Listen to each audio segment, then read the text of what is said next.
નમસ્કાર દર્શક મિત્રો, વડોદરા ટુડે ન્યૂઝ ચેનલમાં આપનું સ્વાગત છે।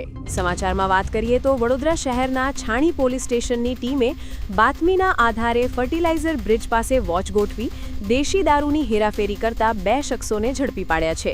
સફેદ કલરની એક્ટિવા પર જઈ રહેલા સુનિલભાઈ ગણપતભાઈ તળપદા અને કંકુબેન વનુભાઈ તળપદાની તપાસ કરતા એક્ટિવાની ડિક્કી અને બેગમાંથી કુલ 39 લીટર દેશી દારૂ મળી આવ્યો હતો।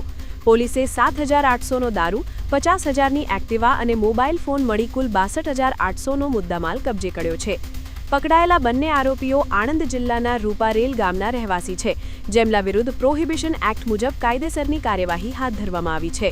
આ વર્ષ તમામ લેટેસ્ટ અપડેટ માટે જોતા રહો વડોદરા ટુડે ન્યૂઝ।